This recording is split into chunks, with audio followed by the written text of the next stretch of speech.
Assalamualaikum sahabat-sahabat yang dirahmati Allah. Hari ini saya akan menceritakan kisah tentang jenazah Bu Hajah yang akhirnya dibuang ke sungai karena tidak bisa dimasukkan liang kubur.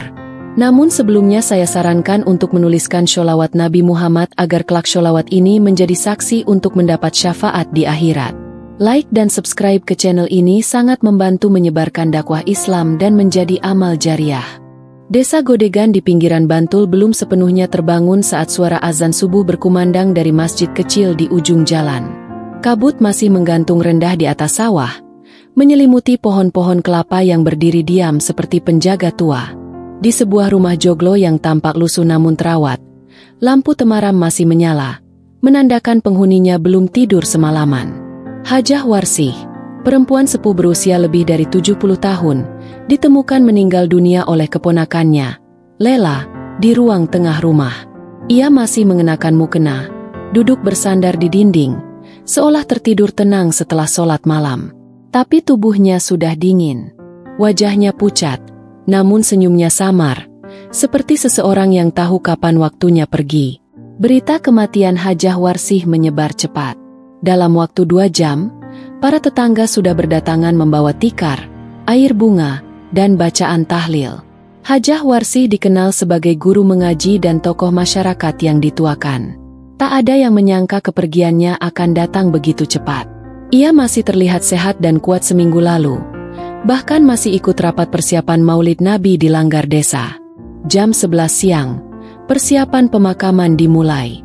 Lokasi pemakaman ditentukan di tanah keluarga yang telah digunakan selama 5 generasi, tidak jauh dari punden tua yang konon dulunya adalah tempat semedi para leluhur Mataram. Tanah itu kering, lapang, dan berada di tempat tinggi.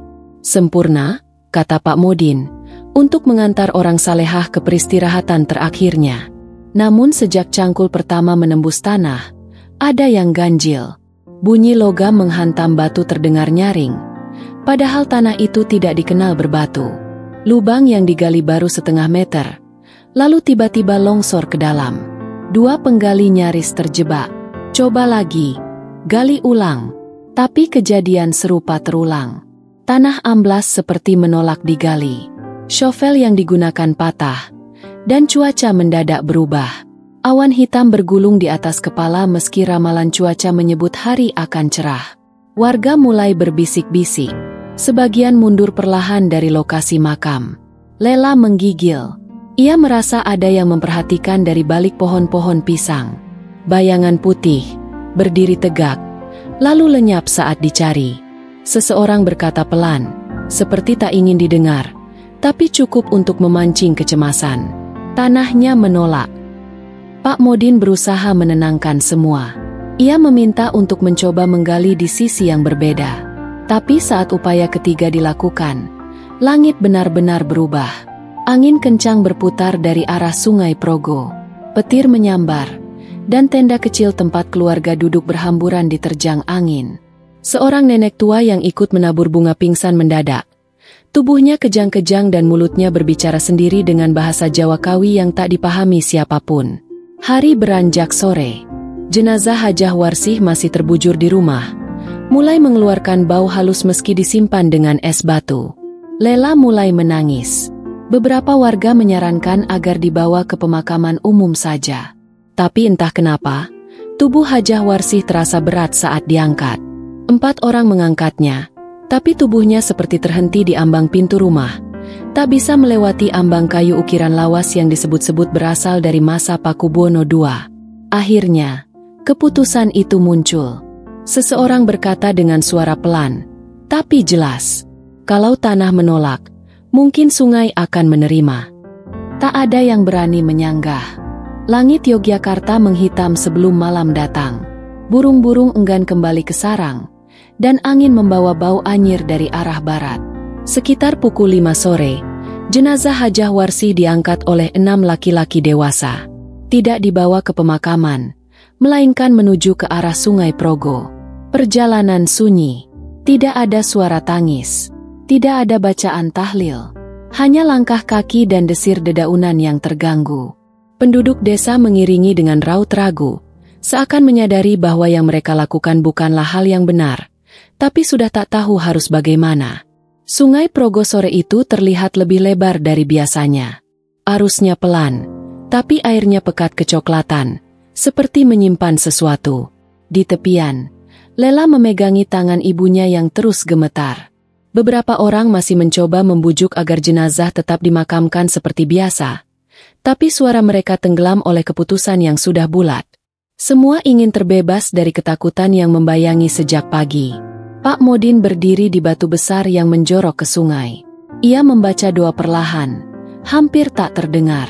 Saat nama Hajah Warsi disebut, angin bertiup kencang hingga sajadah yang dibentangkan beterbangan ke air. Jenazah dibungkus kain kafan putih, diikat rapi, dan perlahan-lahan diturunkan ke air menggunakan tali panjang dari tambang. Air menyentuh kaki jenazah. Diam. Tak ada riak. Tak ada suara. Saat tubuh Hajah Warsi seluruhnya terendam, tiba-tiba arus berubah. Air berputar membentuk pusaran kecil. Lalu tubuh itu tenggelam tanpa sisa. Tidak mengapung. Tidak hanyut. Seakan ditelan langsung oleh dasar sungai. Semua orang membisu. Bahkan anak kecil yang ikut berdiri di antara kerumunan terdiam. Matanya membelalak tak berkedip. Seekor burung gagak terbang rendah melintasi sungai, lalu menghilang ke arah timur. Malam itu, langit tetap gelap meski hujan tidak turun. Di rumah Hajah Warsih, lampu-lampu padam satu persatu, padahal listrik tak bermasalah. Di dinding kayu, ada bekas tangan hitam seperti jelaga, muncul dari dalam kamar Hajah. Dan di sungai, beberapa warga yang tinggal dekat aliran Progo mulai mengeluh. Air berubah bau, busuk, seperti bangkai. Ikan-ikan mengambang mati, dan satu keluarga melihat bayangan perempuan tua berjalan di atas air, tak menyentuh permukaan, menuju arah desa. Malam itu, desa Godegan tidur dalam ketakutan. Tapi mereka tidak tahu, ini baru permulaan. Malam keempat setelah jenazah Hajah Warsih ditenggelamkan, Lela bermimpi aneh. Ia melihat dirinya berada di pelataran Keraton Yogyakarta. Sepi, tak ada siapa-siapa. Hanya lampu minyak yang menyala redup menggantung di tiang kayu. Udara dingin menggigit, dan aroma kemenyan samar terasa. Dari arah barat, muncul seorang perempuan tua mengenakan kebaya putih dan kerudung lusuh. Wajahnya adalah wajah Hajah Warsih, tapi matanya kosong, dan ia tidak berbicara. Hanya menunjuk ke arah alun-alun selatan. Lela berusaha bicara, bertanya apa yang terjadi. Tapi suara tak keluar dari mulutnya. Hajah Warsih berjalan perlahan, lalu lenyap begitu saja di balik gapura keraton. Lela terbangun dengan napas tersengal, tubuh berkeringat dingin. Jam di dinding menunjukkan pukul 3:13. Udara kamar terasa berat, dan dari jendela, ia mencium bau bunga kenanga yang tidak semestinya ada. Pagi harinya, Lela menceritakan mimpinya pada ibunya.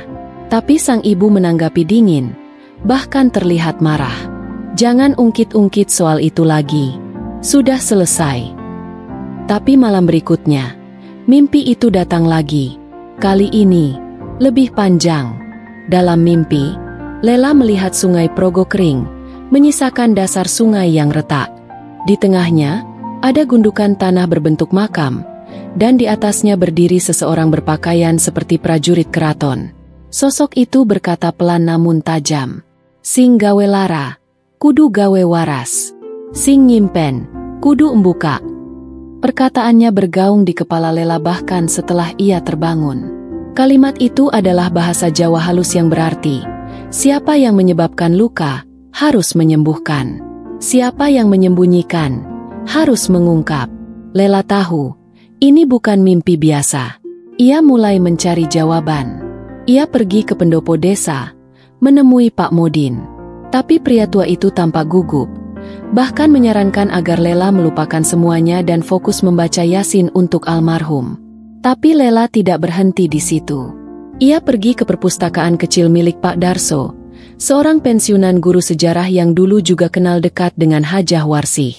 Di antara tumpukan buku dan manuskrip lama, Pak Darso menarik sebuah kotak kayu kecil dari balik lemari. "Ini," katanya sambil menyodorkan sebuah buku catatan lusuh, "punya Hajah Warsih." Dulu dia titipkan padaku, katanya, kalau dia meninggal dalam keadaan tidak wajar catatan ini harus dibaca oleh keturunannya. Jantung Lela berdebar. Ia membuka lembaran pertama. Tulisan tangan Hajah Warsih terpampang di sana. Rapi, tapi tergesa. Dan kalimat pertamanya membuat tubuh Lela menggigil. Aku menyimpan aib besar keluarga kita. Dan darah leluhur kita pernah menodai bumi keraton. Angin sore di halaman rumah Pak Darso mengibaskan halaman buku catatan Hajah Warsih. Lela membacanya perlahan. Tiap kata seperti menekan dadanya lebih dalam. Tulisan itu bercerita tentang masa lalu kelam keluarga mereka. Pada tahun 1949, saat serangan umum 1 Maret dilancarkan di Yogyakarta, banyak warga sipil terlibat diam-diam sebagai informan dan pelindung para pejuang. Salah satunya adalah ayah Hajah Warsih, Kiai Soekirno, yang saat itu dikenal sebagai tokoh agama sekaligus penasihat spiritual prajurit keraton. Namun yang tak diketahui banyak orang adalah, Kiai Soekirno pernah melakukan pengkhianatan. Dalam catatan itu, Hajah Warsih menulis bahwa ayahnya, karena ancaman terhadap keluarganya, membocorkan tempat persembunyian para prajurit muda Mataram kepada tentara lawan. 10 pemuda tewas malam itu, termasuk putra dari salah satu abdi dalam keraton. Sebagai balasan diam-diam, pihak keraton, lewat jalur halus, mengirim kutukan terhadap garis keturunan Kiai Soekirno. Kutukan tak terlihat, tapi diturunkan secara spiritual, agar pada satu masa nanti, bumi Mataram akan menolak mereka yang masih menyimpan aib itu tanpa mengaku. Hajah Warsih tahu semua ini. Ia menyaksikan sendiri ayahnya menjalani tirakat selama 21 malam untuk menebus kesalahan. Namun ajal datang lebih dulu. Sejak itu, ia menyimpan rahasia itu rapat-rapat. Percaya bahwa jika ia hidup dalam ibadah, Allah akan memaafkan. Tapi catatan itu berakhir dengan tulisan terakhir yang samar. Kalau bumi menolak ragaku, maka itu karena aku gagal menebus dosa yang bukan sepenuhnya milikku. Maafkan aku, Lela. Lela menutup buku itu dengan tangan gemetar. Saat ia menengadah, Pak Darso menatapnya dengan mata yang basah. Ia mengangguk pelan, seakan mengerti beban yang kini harus ditanggung Lela. Malam itu, Lela duduk di beranda rumah, memandang langit yang tak berbintang. Dari kejauhan, terdengar lagi suara gamelan halus, seperti berasal dari dasar bumi. Suara yang hanya terdengar oleh mereka yang sedang dihampiri dunia halus. Lela tahu, ini bukan hanya soal jenazah yang ditolak tanah. Ini soal warisan kesalahan, soal sejarah yang dipendam dan tak dibereskan. Dan selama itu belum ditebus, arwah Hajah Warsih tidak akan tenang, tidak akan diam. Malam itu, ia bertekad akan pergi ke keraton Yogyakarta. Ia akan mencari siapapun yang masih menyimpan jejak masa lalu itu. Karena kalau benar semua ini adalah kutukan dari pihak keraton, maka hanya keraton yang bisa melepaskannya. Pagi hari itu, Lela melangkah masuk ke area keraton Yogyakarta. Ia mengenakan kebaya sederhana dan jarik bermotif parang rusak. Bukan demi formalitas, tapi karena ia tahu, tempat ini bukan sekadar bangunan sejarah. Ini adalah ruang hidup budaya dan dunia halus yang masih dihormati. Ia berjalan melewati bangsal pagelaran, melewati para abdi dalam yang duduk bersila di lantai marmer, berpakaian beskap dan blangkon. Mereka menatap Lela dengan pandangan aneh, seakan tahu bahwa perempuan ini datang bukan sekadar berkunjung. Tujuan Lela adalah menemui seorang abdi dalam tua bernama Mbah Reksan, yang pernah disebut dalam catatan Hajah Warsih. Konon, ia adalah cucu dari prajurit Mataram yang tewas dalam pengkhianatan tahun 1949. Mbah Reksan kini mengurus koleksi manuskrip kuno dan tinggal di bagian dalam kompleks keraton. Setelah menunggu hampir 2 jam, Lela dipersilakan masuk ke sebuah ruangan berpintu ukir. Di dalam, aroma kayu cendana menyambut. Mbah Reksan duduk bersila. Tubuhnya renta tapi sorot matanya masih tajam. "Kulo sampun ngentosi panjenengan," ucapnya lirih. "Aku sudah menunggu kedatanganmu." Lela menunduk dalam. Ia menyerahkan buku catatan Hajah Warsih. Mbah Reksan membuka halaman-halaman itu dengan tangan bergetar. Saat sampai pada bagian tentang pengkhianatan, ia memejamkan mata lama. "Derekaken nyuwun sewu, gumamnya pelan. Ia lalu membuka kotak kecil berisi lembaran lontar kuno. Di sana tertulis nama-nama para prajurit yang gugur malam itu. Salah satunya adalah kakak kandung Mbah Reksan sendiri. Tangannya mengepal, namun tidak marah. Ia hanya mengangguk perlahan, lalu berkata, "Jasad ibumu ditolak tanah bukan karena kutukan yang masih berlaku, tapi karena sesuatu telah ditahan terlalu lama. Leluhur yang mati tak adil akan terus menuntut keadilan, meski lewat anak cucu." Lela terdiam. Air matanya jatuh. "Apakah arwah Hajah Warsih bisa dilepaskan?" tanyanya. Mbah Reksan tidak langsung menjawab.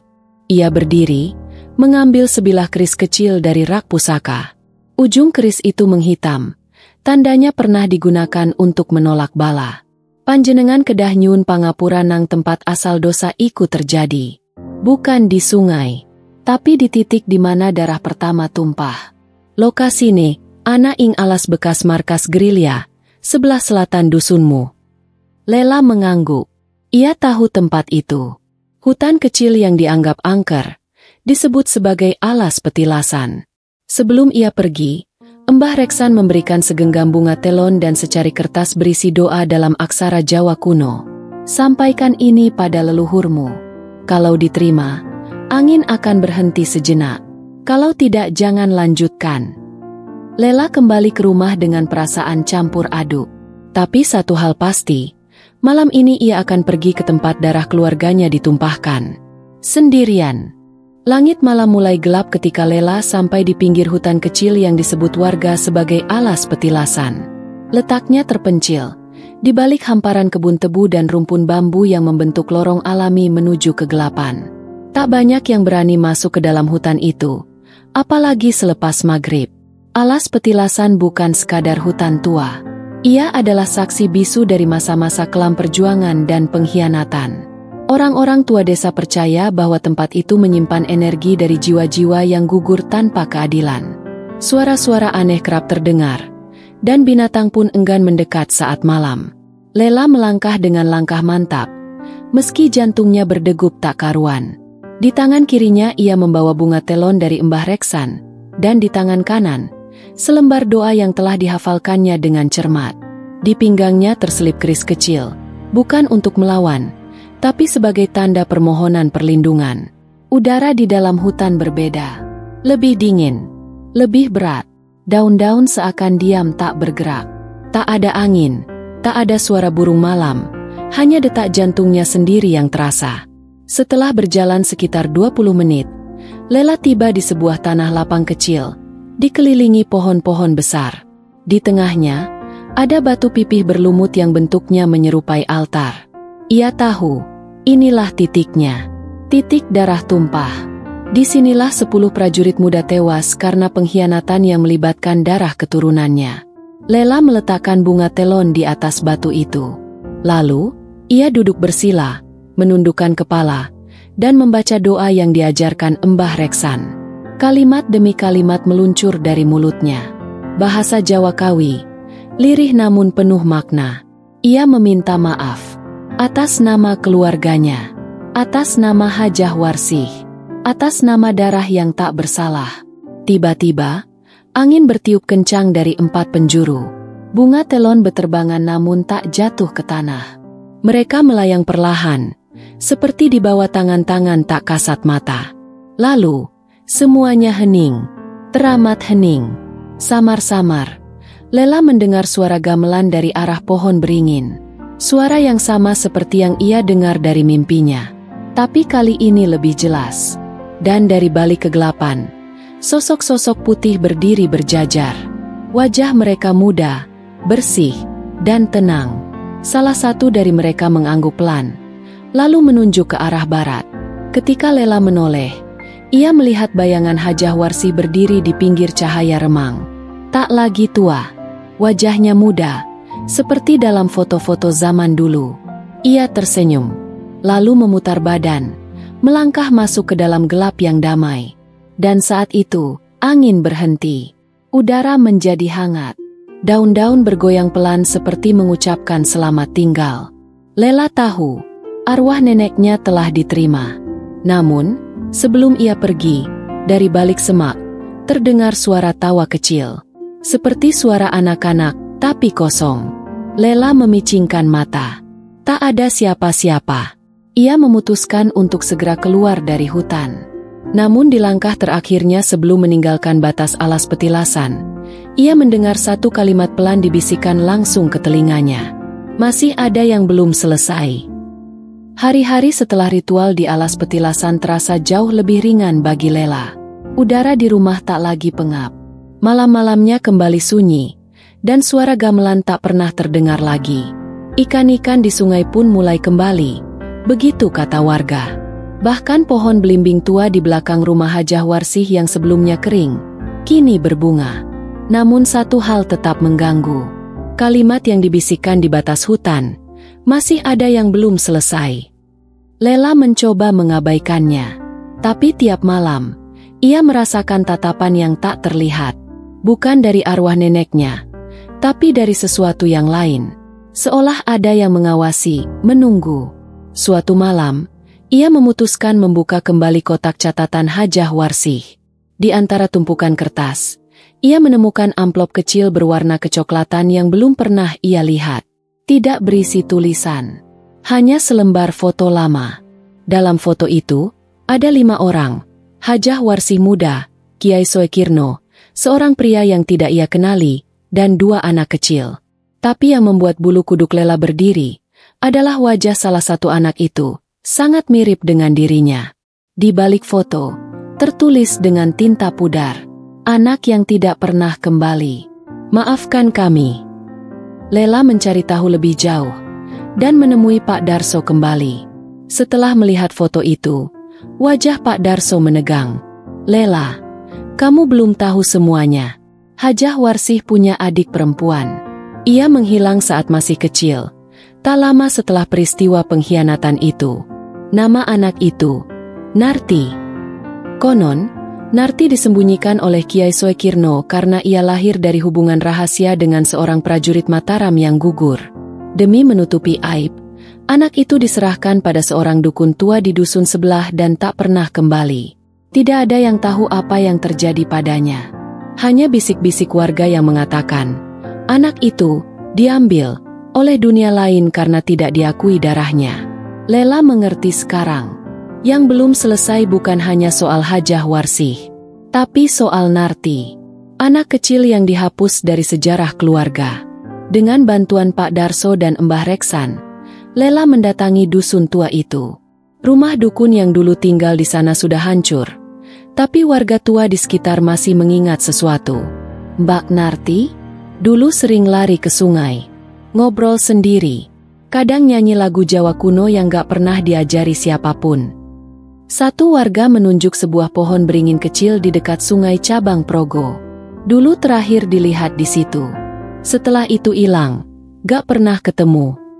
Malam harinya, Lela kembali ke tempat itu. Ia menaburkan bunga di akar pohon, membacakan doa untuk seorang anak kecil yang tak sempat tumbuh, yang tak sempat dikenal, dan tak pernah diterima sebagai bagian dari darah mereka. Hening. Lalu, angin semilir menyapa pipinya. Pohon beringin bergoyang perlahan. Dari antara daun-daun, jatuh sehelai daun yang melayang pelan, lalu menempel di dada Lela. Saat ia menyentuhnya, terdengar bisikan kecil. Lembut, "Matur nuwun, Mbakyu." Lela menunduk, tak menahan air mata. Untuk pertama kalinya sejak Hajah Warsih wafat, ia merasa semuanya kembali utuh. Dan malam itu, untuk pertama kalinya dalam hidupnya, ia tidur tanpa mimpi. Setiap perbuatan, baik yang terlihat maupun yang tersembunyi, memiliki konsekuensi. Kesalahan yang disembunyikan dan tidak ditebus bisa menjadi beban bagi generasi setelahnya. Namun, Allah Maha Pengampun bagi hambanya yang mau bertaubat dan memperbaiki. Sebagaimana firman Allah dalam Al-Quran, dan tidak akan ditanggung oleh seseorang beban dosa orang lain. Dan jika seseorang yang berat dosanya memanggil orang lain untuk memikul bebannya itu, niscaya tidak akan dipikul sedikit pun, meskipun orang yang dimintai itu kaum kerabat. Surat Fathir ayat 18. Setiap kita memiliki tanggung jawab atas amal dan warisan nilai dari keluarga kita. Menyelesaikan luka masa lalu bukan untuk membuka aib, tapi demi kedamaian bagi yang hidup dan yang telah tiada. Cerita ini fiktif dan disusun sedemikian rupa agar terasa nyata. Tujuannya adalah untuk diambil hikmah, pelajaran, dan nilai-nilai moralnya, bukan untuk dipercaya sebagai kejadian sungguhan. Terima kasih sudah mendengarkan cerita ini sampai akhir. Kalau kamu suka dengan ceritanya, jangan lupa like, komentar, dan subscribe agar tidak ketinggalan kisah-kisah misteri lainnya yang penuh makna. Sampai jumpa di cerita selanjutnya.